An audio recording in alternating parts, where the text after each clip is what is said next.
खूप सारे क्रिएटर्स आहेत ज्यांचा काहीतरी जॉब आहे. म्हणजे आपली मैत्रीण सायली राऊत आहे जी बँकेत नोकरी करते आणि त्याच्यासोबत कॉन्टेंट क्रिएशन करते, संध्याकाळी आल्यानंतर घरी ते रील्स बनवते.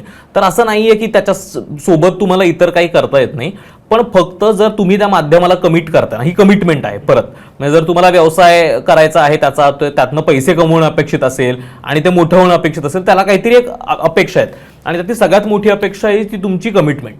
तर ती कमिटमेंट मग तुम्ही पाळणार आहात का? की मी जर आता ठरवलंय की मला आठवड्याला 1 एपिसोड रिलीज करायचा आहे, मग त्यासाठी काय मला एक 10 तासांचं काम लागणार आहे. मग त्यात रिसर्च आला, गेस्ट सोबत बोलणं आलं, पॉडकास्ट रेकॉर्ड करणं आलं, एडिटिंग आलं, व्हॉट एव्हर, म्हणजे वीक ऑफ कॉम्प्रोमाइज करणं जे काही, मी ते सगळं ऑफर करू शकतो का? आणि मी काहीही झालं तरी आठवड्याला माझा 1 एपिसोड जाईल याची खात्री बाळगू शकतो का?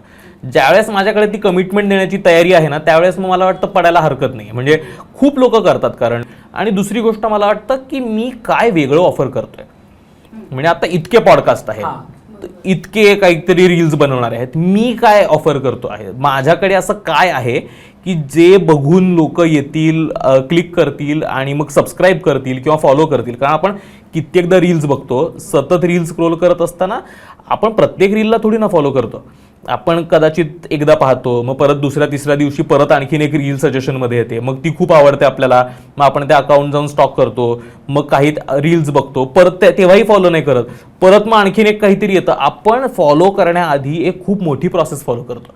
मला त्यासाठी कन्सिस्टंटली चांगला कॉन्टेंट देणं गरजेचं आहे ना, त्यासाठी त्या व्यक्तीच्या फीडवरती मला परत परत दिसणं गरजेचं आहे आणि त्यासाठी मी वेगळा कसा आहे हे त्या माणसाला पटवून द्यायची पण गरज आहे. तर हे सगळं मी जर करू शकत असेल तर मला वाटतं कुठल्याही पॉइंटला करायला हरकत नाही.